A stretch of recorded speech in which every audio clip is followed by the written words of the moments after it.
Department of Soil and Crop Sciences here at Texas A&M. She got her PhD in soil science at Madison, Wisconsin. And she is an Aggie. She got, I believe, her bachelor's and master's. Here at A&M. And we're lucky to have her back here. She's been a great mentor and a committee member for my dissertation work.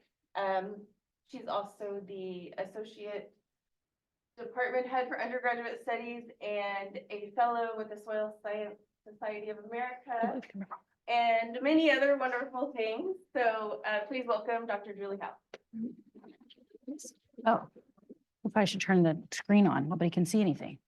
Ta-da! Well, thank you, Amanda, and thank you for the invitation to come speak to y'all. And I even took horticulture classes, and I was in the Horticulture Floriculture Society many years ago. We managed one of the greenhouses and did a lot of the plant sales and stuff. So I really have a soft spot for the hort department. I felt like I was kind of an honorary member of it, even though I wasn't really in the department. Still are. There you go. Yeah. They asked me to talk about the climate smart practices for horticulture and how you can adopt those. And so I don't know, this may be new stuff to you, this may be old stuff to you, I don't know. And I would love to hear some interaction and feedback, because maybe y'all have some ideas of things that we might want to talk about and think about. Because while I have an affinity for horticulture and I like to garden and all that stuff, it doesn't mean I know as much as y'all. Y'all are the experts, right? So, so I always like to, let me hide this for a second. There we go. That way I won't be distracted by it. So I like to start about what is climate smart, because I hear a lot of terms out there. I hear climate smart, I hear regenerative agriculture, I hear soil health, I hear, all of these practices. And so what do these mean? And so I found I Googled it, what is the definition? So I'm gonna pull this down because I'm too short and I keep looking at this. So what is climate smart? And so the World Bank was the first definition I came up with, and it said climate smart is an integrated approach managing landscapes, particularly cropland, livestock, forest, and fisheries, that address the interlinked challenges of food security and climate change. And I really think that they missed something from this definition. What do you think they missed? Exactly, of course, I knew you were going to say that. I'm gonna add the human space, right? Because horticulture includes food production on the side of vegetables and fruits, but it doesn't include the human space. And there's a lot of humans on Earth, right? Yeah, glad you agree. So, I think we need to think about this climate smart in terms, and I think this is one thing that maybe the USDA is missing out, is not including more of this in the discussion. And I guess you got to start somewhere, but I think all these spaces need to be interlocked with climate smart. And so when we think about food security, part of our challenges that we need to address is that, if I can get it, we need to feed 9.7 billion people by 2050. That's a lot of people. And in order to, we don't really have a place to expand agriculture. Maybe there's some areas, but overall, we are using agricultural land as we can use it. And these humans are going to need environments to live in. They're going to need landscaping. They're going to need areas to live in, to feel good in, or otherwise we're going to be miserable, right? I mean, I like turf. I like to go see pretty areas and things like that, and I like landscaping. So we also have challenges in these areas from competition from water resources, and we're going to continue. Oops, that did too. Could have more complications from climate change. So, okay, so what are those climate change challenges? Well, we see to be having these increased greenhouse gases. Increased greenhouse gases, that's that carbon dioxide, methane, and nitrous oxide that seem to be having a greenhouse effect, so a slight warming, global warming, although not all areas are responding exactly the same. And there's, depending on what statistic you look at, because you can find all statistics out there, agriculture is responsible for about 1/3 of emissions. And so that's quite a bit. And we've seen increased evidence of weather events and warmer temperatures. And anyone who had the summer here last year, I don't know, I was too hot. And then a couple of years ago with the extreme polar vortex, down to 8 degrees, and all of our pipes were busting. I mean, I actually had a grad student stay at my house for 2 months while their apartment was getting because they had no place to live. So, I mean, this is something that we had another kind of, not as bad, but another one this year. So these are things that we have to deal with, and a lot of these kind of overlap because this challenge from climate change directly affects our ability to feed those people. All right, so overall, we need to feed the world, but we need to figure out how to do this profitable, because if we don't have profitable agriculture, we don't have anyone wanting to do agriculture, and therefore we don't have any food. So there's got to be some balance in that. We need to figure out how to adapt to climate change. So that means we must improve the resilience of our systems, whether they be for food production or landscaping. And we need to figure out how to mitigate climate change instead of being the problem, right? So we need to figure out how to stop the problem rather than being part of the problem. So these are all things that Climate Smart has to do with it. So the question is, how do we do this, right? And so I think, everybody has different solutions. I think carbon is one of the main parts of the solution. I know nitrogen is part of that solution as well, but I think carbon is a big driver of a lot of these problems. So I'm sure most of you are aware that carbon is a basic building block of life, and there's two types, and this is sometimes where people, I think, forget. There is inorganic carbon, and my animations are messed up, but inorganic carbon, where that's the simple carbon of like carbon dioxide, calcium carbonate, things like that. And then there's the organic carbon, which is the more complex compounds derived from living organisms. Those are the drivers of soil properties. And a lot of people, I think, get mixed up between soil organic matter and soil organic carbon. So if you're one of those people, if I say one or the other, I mean the exact same thing. The only difference is how you measure it, but they are proportionally the same thing. If soil organic matter is made of carbon and hydrogen and oxygen and other elements, and soil organic carbon's made of carbon, but it's the carbon from the soil organic matter. So they numerically are not the same, but conceptually the same thing. So if anybody talks about, I need to increase organic matter, I need to decrease soil organic matter, you should always think of them the same. And so all of this carbon cycles around. It cycles between both the inorganic and organic side. So it starts from the air, it's usually a CO2, and then it goes into plants. And then plant material can either be consumed by animals, or it can go through degradation process, maybe go back already to CO2, or maybe it goes through the soil, or maybe it even goes into rocks and water or other places. So there's various pathways for this carbon, but mostly what we're thinking about right now is the air to the plants and into the soil and back to air. So I really think carbon is one of the solutions because it has a lot of benefits to the soil that actually help address some of those problems and challenges that we just talked about in those previous slides. So the three main things that I feel like carbon does to the soil, and there's some others, and I'm going to mention those later, but it has an effect on nutrient cycling, which means we can maybe have less fertilizer. And then it has an effect on water holding capacity, which means maybe we could use less water, and makes us more resilient to flood and droughts and floods. So it has its ability to affect how water moves in the soil. So here's some data on some nutrient benefits. So this is 3 diverse soils. They have different management. One of them is more than 20 years of pasture. One of them is 20 years of cultivation. One of them is kind of a mixed use, but it doesn't really matter, soil 1, 2, or 3.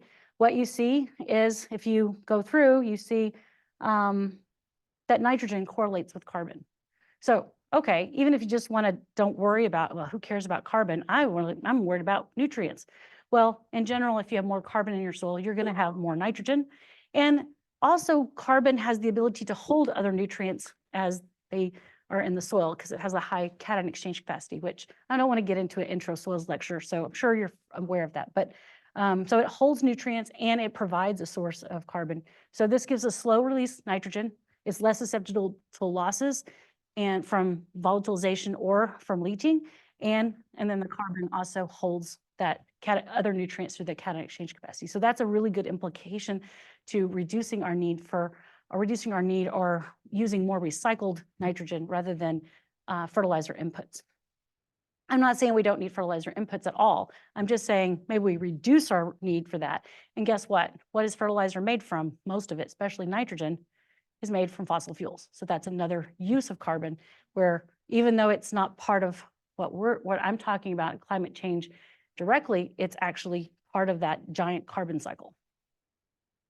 It also improves aggregation. So aggregation is how soil particles aggregate together. So it increases aggregate size, and when you have bigger particles, you tend to have bigger groups of particles. You tend to also improve the size of pores. So large size usually equals large pores. So that means when you look at the water, it's going to move through the soil a lot faster. So that improves drainage. So you get more infiltration into the soil and more drainage through the soil and easier water flow. Small size, you get smaller pores, which makes everything, it's just, to me, I like to make this analogy. I do this to my class all the time. Do you want to get on the highway to go to Dallas, or do you want to take all the back roads? The bigger the road, the faster you're going to be able to go, the less stops you're going to make. And that's exactly what happens in the small pores. It's smaller, tortuous, and but the small pores are where you can store that water. And so I took this, I really like this study where they looked at aggregate size, bulk soil, and how much carbon there is, and related all of this together. So I'm gonna try to pull this out where you can see it. So if you look here, the green is the macropores, the big pores, and you see the compost, and the compost plus fertilizer is considerably higher than the just fertilizer that's NPK and nitrogen and phosphorus alone, or a control with no fertilizer.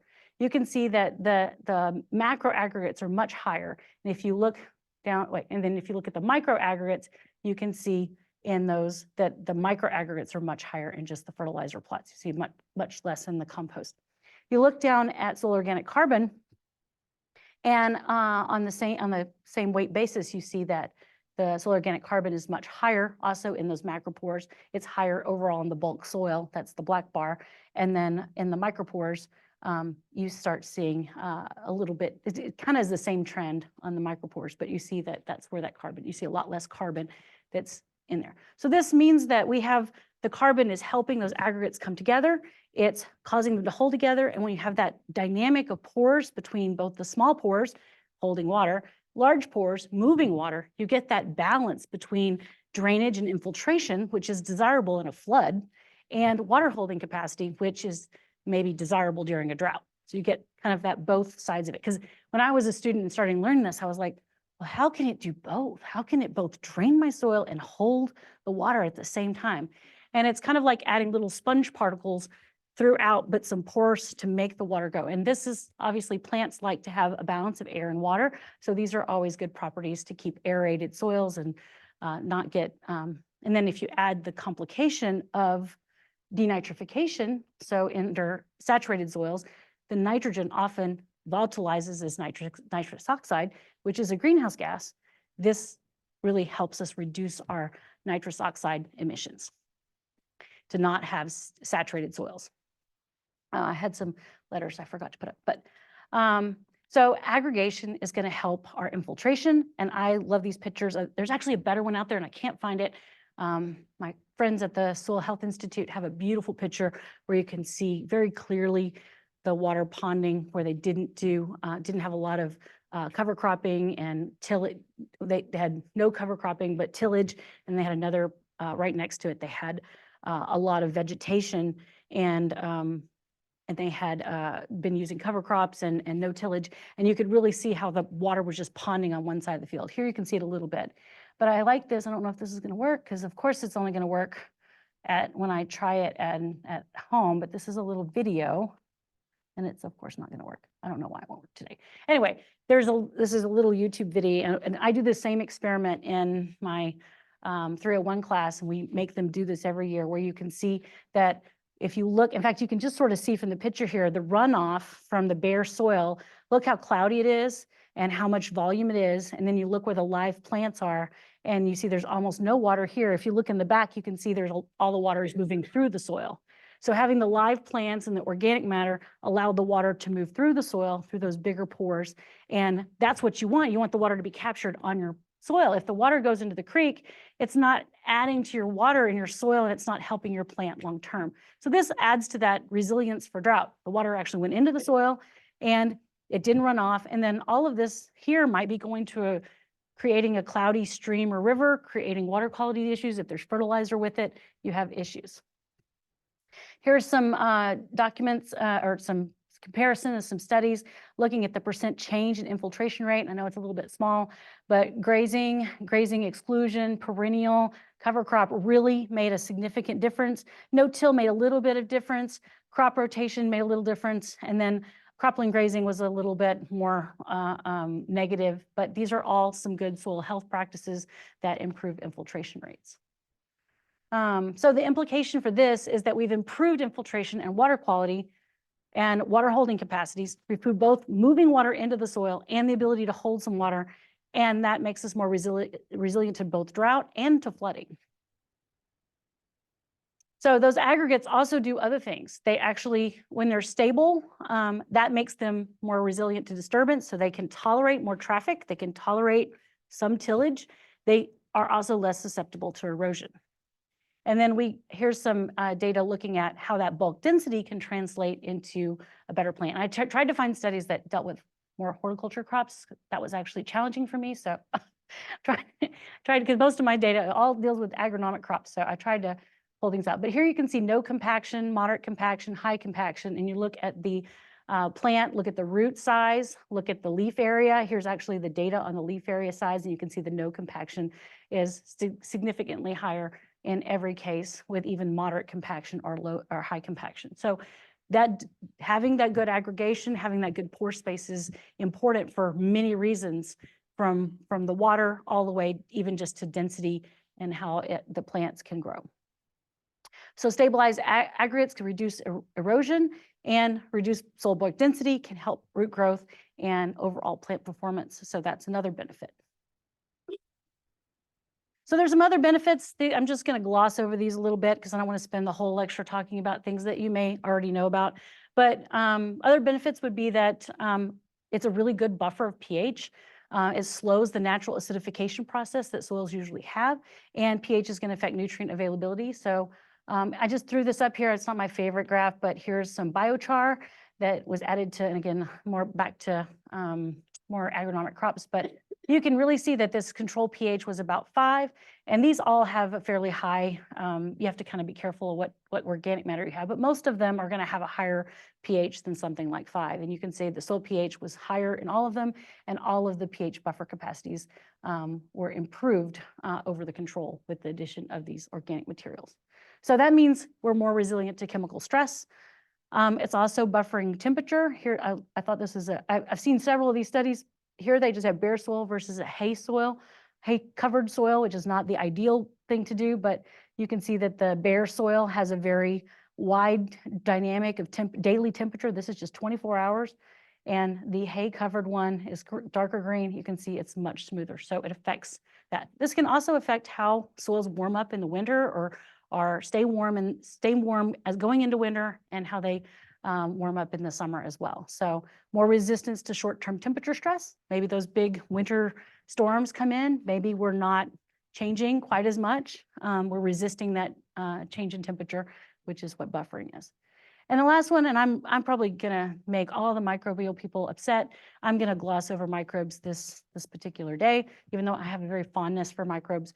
But we do improve microbial diversity, which has a lot of implications for our nitrogen and carbon cycling and plants responding to stress, lower pathogen pressures, reduce toxins. It has a lot of things to do, but they're a little less obvious associated with, except for the nitrogen cycling that for. So anyway, I didn't want to go into that too much. I'm going to focus. How do you determine which microbes are dominant and which ones are active? That is a great question. So there are some, so I'm not a microbiologist, so there's a lot of different methods. Usually what we'll do is we'll do some studies to look at what's active and cycling, and then we try to plate them out and then figure out identify which organisms those are going to be.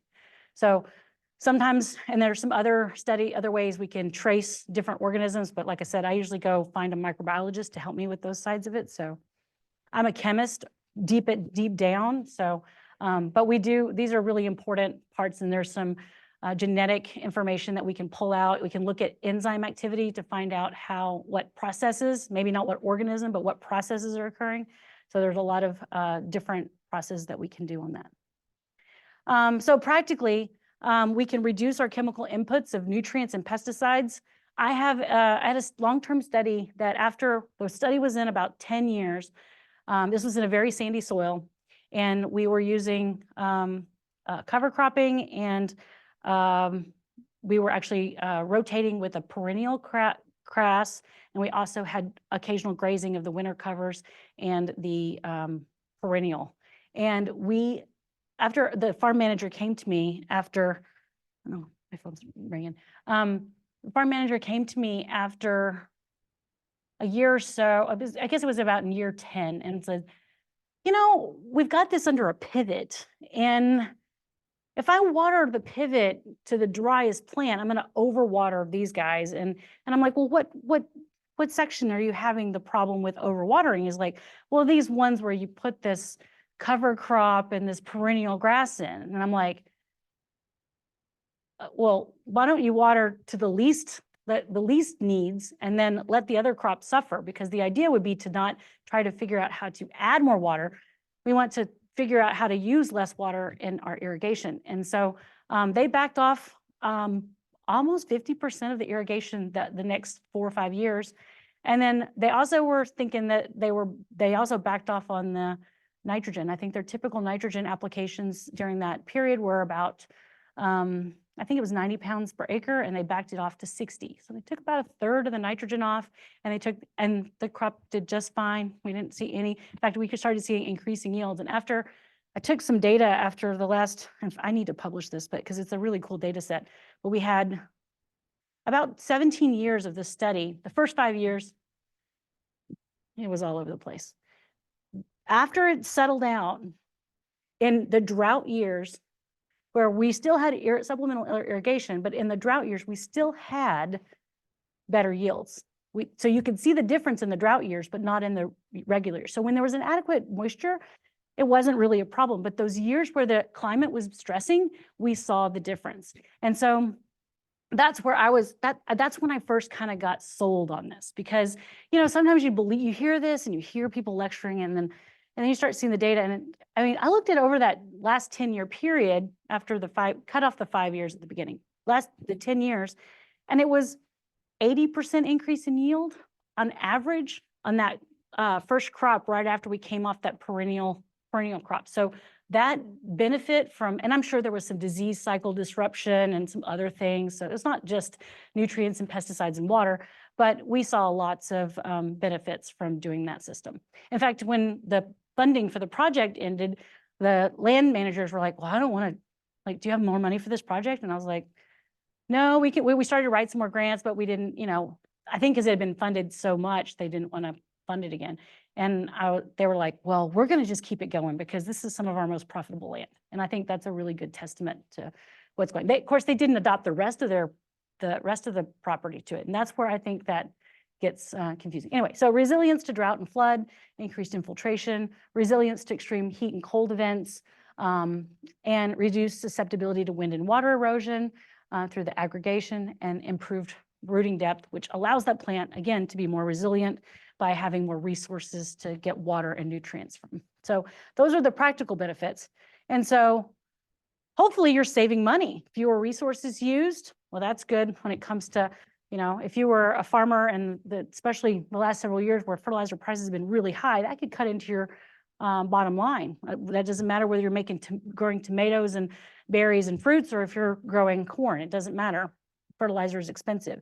And irrigation, and we get more resilience to stress, flood, heat, cold, drought. Societally, the ability to use less resources, to reduce contaminating the environment, and potentially to store that carbon in the soil instead of in the atmosphere, gives us the ability to improve the environment through mitigating climate change, through improved environmental resources. So these are the things that I think are good. So in horticulture, let's transition to horticulture.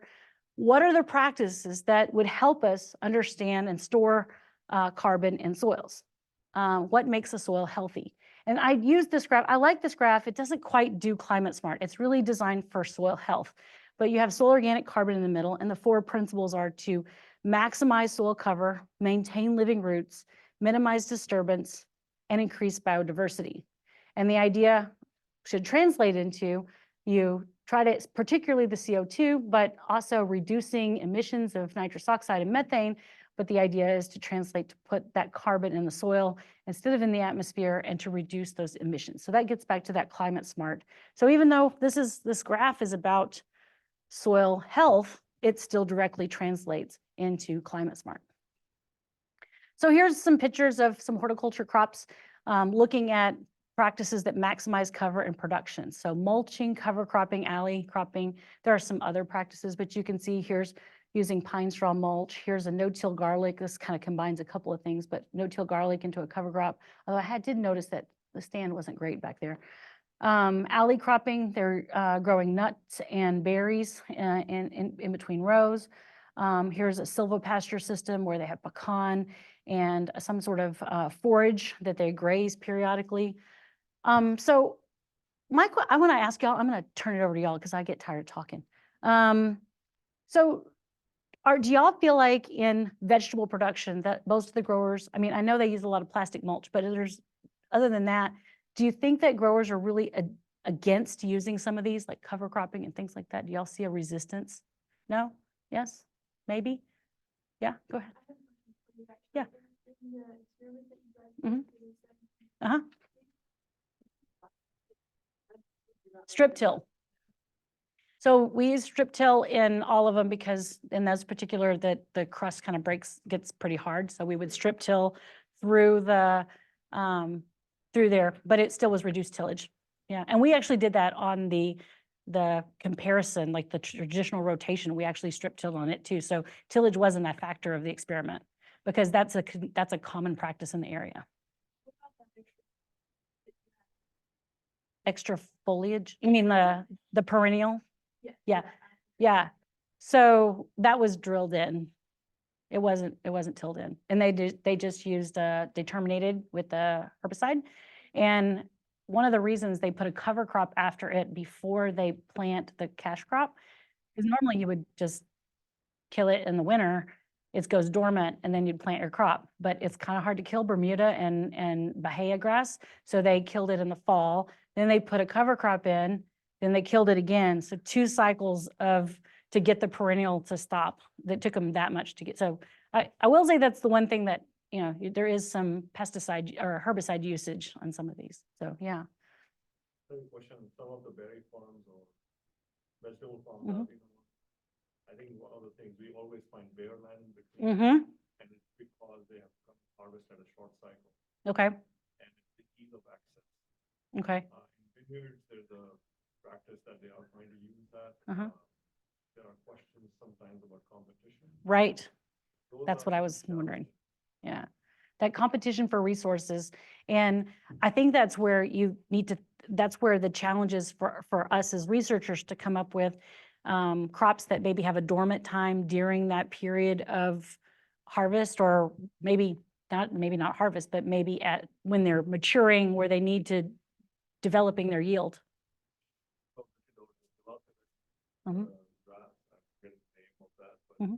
only grows under temperature under 55. Yeah. So it's not growing, competing in active growing. That might be.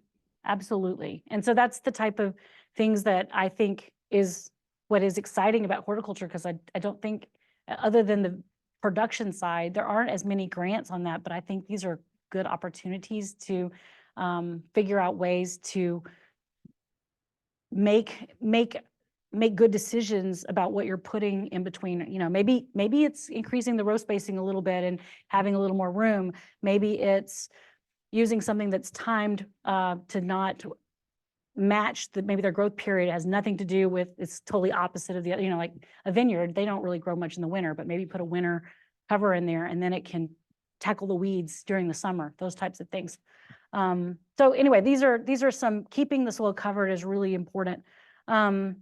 Maybe if you're in a perennial system, so this is, I think, usually the question is, how do you do it in a landscaping environment, right?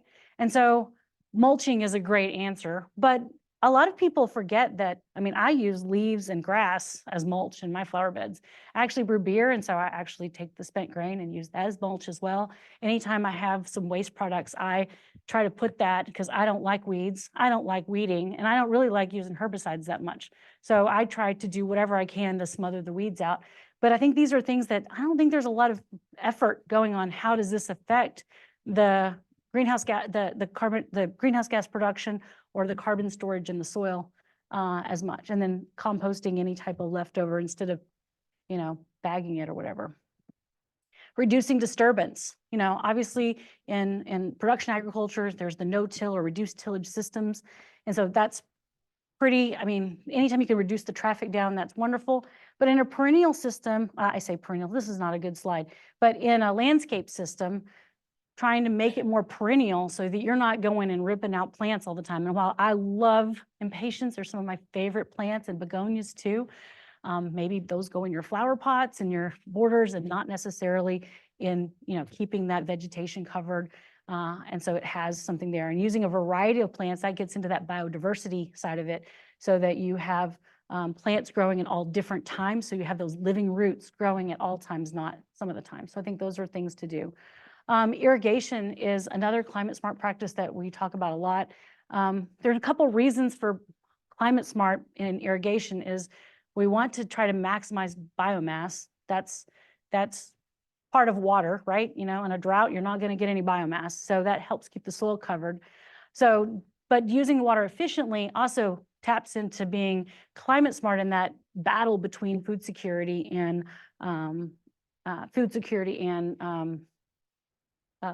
what am I trying to say? The two sides of it, the climate change and food security and human interest, right? So we compete for water with the population, and so transitioning to something that's more efficient. Now, this also can be more expensive. Also avoiding overwatering, because that has the potential for releasing greenhouse gases as nitrous oxide. And so drip systems, using sensors, smart watering systems can help, because these days there's a lot of technology out there. Sometimes it works great and sometimes it doesn't. But I have a smart watering system at my house, and I caught it one day, even though we had an inch of rain. It didn't seem to guess that it had an inch of rain, so it turned it on anyway. But a lot of times it does prevent my irrigation from watering when it's unnecessary, so that's good. And I really, this is a study they did up near Amarillo.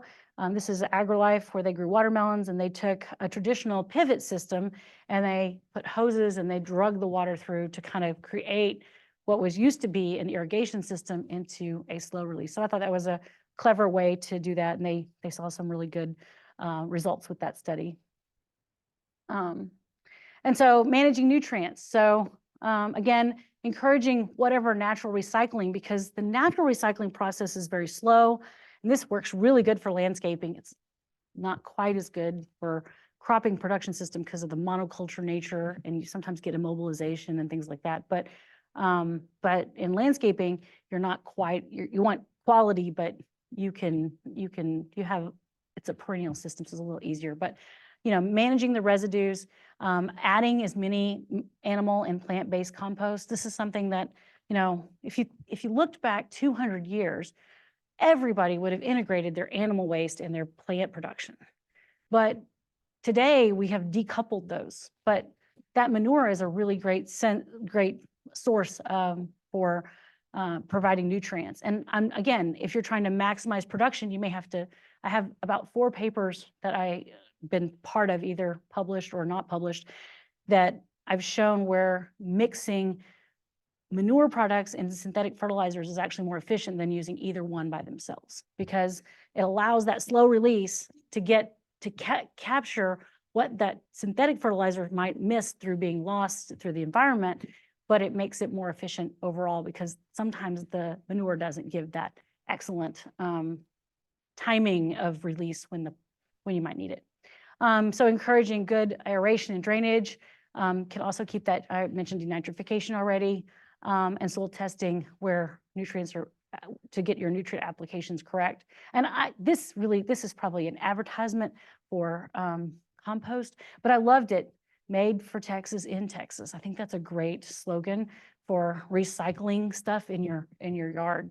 And so, but anyway, I like that. So, in production ag, they did a survey. I mean, there was actually a couple surveys. This is just one of them, 100 farmers. 76 reported increased yields using climate smart, or maybe I should say soil health practices, and only 2% reported decreased yields. So I think this is where the major problem is that not everybody sees the benefit financially from this, but they rarely are hurt too badly by it. There's less cost to produce crops sometimes, increased resilience to extreme weather, does take some time to get started most of the time. In urban landscapes, there are some other things that help with this, is that soil contamination usually is improved, or it's better, like microbial systems or microbial diversity allows that contamination to be addressed a little bit better. And there's also some potential issues of direct economic return, because a landscape owner is not getting a profit from it. So if they feel like they're having to invest in something, it gets difficult to convince them to try something new when it's like, well, I don't want something to cause more work. But I saw this is from Santa Monica College, and I really liked the study where they compared a traditional landscape in terms of water usage, yard waste, and maintenance hours with a sustainable landscape. Now, I will say that they probably put more effort in their flower beds than I do, but so maybe they used a little bit more water and maintenance hours and stuff than I would have done.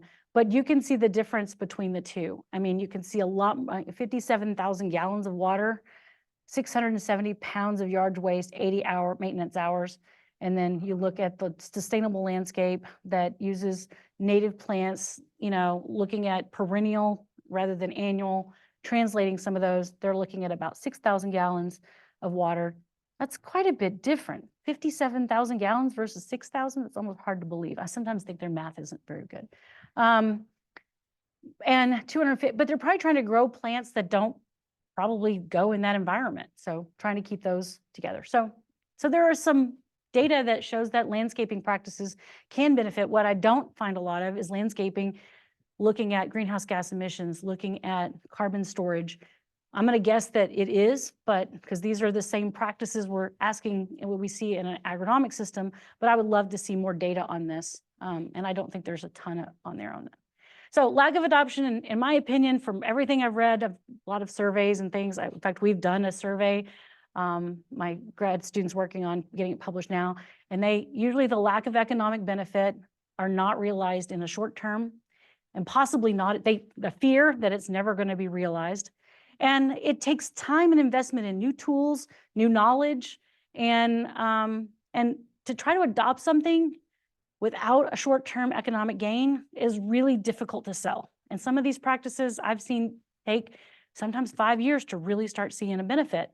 Well, who wants to spend especially if you're a farmer or your production, you're out there, you're trying to produce a crop, and your whole livelihood is based on, I don't know, hort's nice because y'all get multiple crops, but maybe if I'm growing cotton, that's my yearly income in that one field. Are you going to gamble the farm on something new that might be expensive, that may not provide a return for 5 years? And a lot of farmers are, a year away from bankruptcy. So I'm sure it's a little different in horticulture crops. You'll have a lot more value added crops, but it's expensive to run. So this is where why we've known about these practices for decades, and yet we're not getting adoption.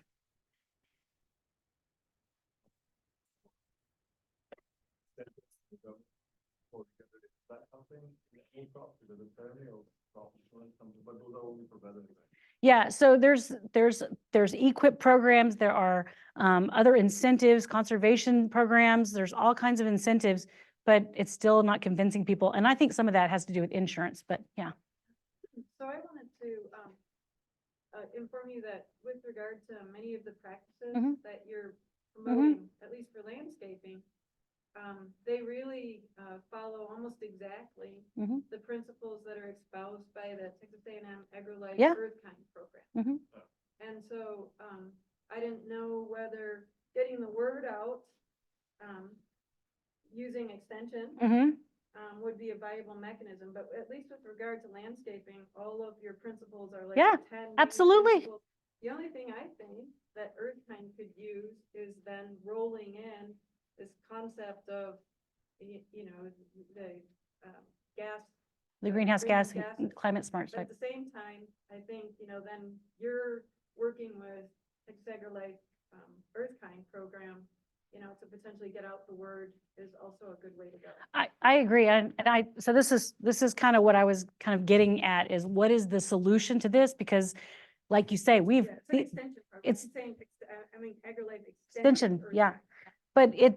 But this is the problem. Some of it is due to economics, but in landscaping, it's not necessarily due to economics. And I have given a couple of talks. I gave a talk, I guess it was a year ago, or maybe 2 years ago now. Time goes by really fast. To a group of landscaping people, professionals. And I was like, what is the science behind doing some of these practices? And they're like, but how am I supposed to sell this to my customer? And I said, what do you mean? A customer that's going to have lower input costs, lower water bills, like, why do you think they wouldn't be interested in this? And I think the companies that do the landscaping don't necessarily see that benefit at all. In fact, actually, they may see it as a negative because maybe they're not used as much. And so then the people that are doing the work are not going to promote a climate smart practice. So I think there's a couple of things on that extension side. If we get the homeowners wanting to do it, maybe they'll convince the landscapers that they're helping them in their lawns. Yeah. I'm just curious, do you think that this is really like using like no-till and these practices that they're really tough on a really practical level? Mhm. You know, like I grew up farming. Yeah. Like we did strawberries and Mhm. every year it's like we're having to till the field and it's Mhm. so long. And I wonder, like, do you think that really it's feasible to attack this on like a commercial level? Like, is that actually, I don't know. The people I've seen adopt it, once they get into it and figure out how to make it, I think the trick is figuring out how to make it work. And almost all of them that I've talked to are positive about it. I think it's at least 5 years.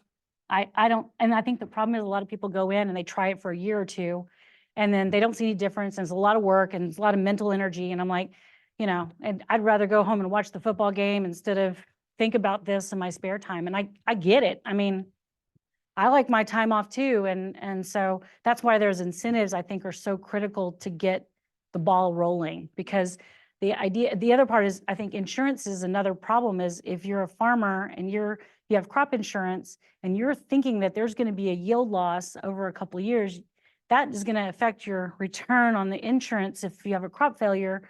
And then it's going to cut it down for when you later on, when maybe you had a great, you know, even if, because it doesn't quite work. And so I've actually talked to some people working on insurance to do things like cover cropping, and they're trying to come up with ways to have insurance if they don't get the timing of the cover crop right, then, because that's really critical. Like I've been trying to do a grazing cover crop study, and I'm just like, we've done it for what, 4 years in a row, and getting it in the field, 1 year out of 4, did we get it nailed in exactly right?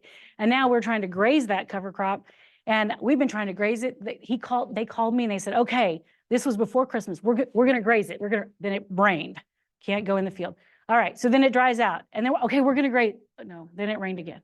And then nope. And now he's like, okay, we're having a field day next week. And he's like, I think it's actually going to work. We're going to have actual cows in the field with the field day. It's going to be amazing. You know, it's probably going to rain this weekend. It's going to rain this weekend. It's going to rain a lot. So anyway, but yeah, so these are the challenges. So we need some sort of incentives or economic, and we need to have these data. I think we need more data-driven models that can really tell us what those decision makings are, because I think the models are more about yield, but they don't tell us how to manage it long term. And I think there's more to it than what we've been doing in the past. So I'm hoping that you know, we'll move forward. And then on landscape systems, I think that education, trying to get the homeowner to realize, I want to do something better for the environment. I want to do something that's going to reduce my water bill. I want to do something that's going to reduce my fertilizer bill and maintenance cost, because the landscape company is not going to want to do that. They want to keep, they want to keep you, they want to keep themselves in business, which I get. And there's not a lot, as far as I can tell, there's not a lot of RFPs and grants out there for urban climate smart, understanding how urban climate smart practices have benefits. So, so overall, we have had, I think this is a duplicate slide. I'm going to skip this. I don't know what happened there. I thought it was weird because it wasn't doing what I was remembering it to do. So I think it got copied. So in my mind, climate smart equals sustainable. Like, I think it's the same idea. And here I put some various different ways to do it, including, looking at drainage ditches and having them filled up, like a water garden, what do they call it, water garden? I did a whole project on this. I can't think of the name of it right now. But I think climate smart and sustainable horticulture practices are going to start with the practices that improve soil health that we already know. I didn't tell y'all anything that was new, but focusing on that carbon and to make that soil function better so that we're better resilient to climate change, but at the same time, that adding that carbon reduces that, it helps mitigate the climate change.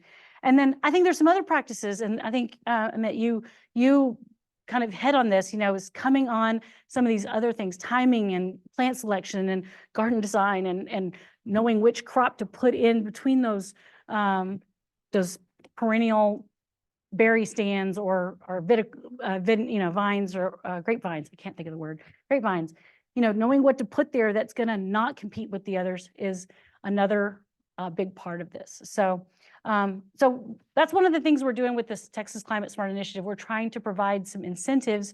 This is a project that we just kicked off in July, and we're trying to provide financial incentives to, including horticulture crops, to give them money to try some of these practices out. So if you grew up on a farm and they want to try something out, we can help financially incentivize so they can test it out, hopefully with less risk, to see if these practices could work. And then at the same time, we're going to measure those climate smart benefits to see what that benefit was. And we're hoping by the end of the project, we'll have some good data to say what works really well, what didn't work very well, and farmers can figure out for themselves whether it's something they're willing to adopt or not. So I put some information. If anybody has interest or knows of somebody that might want to be part of the project, please let us know, because we'd be happy to work with y'all. So that's all I got for y'all today.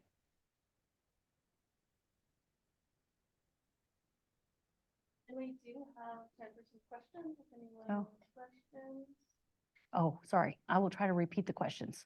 Julia, I have a question Yeah. that I would like for you to address. Sure. I applaud Betsy's mentioning of the EarthKind program. I've been involved with both EarthKind and the Texas Superstar program for going on 25 years.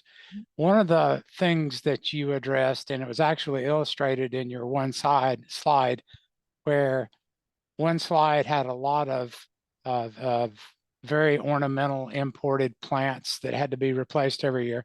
The goal of the Texas Superstar program was to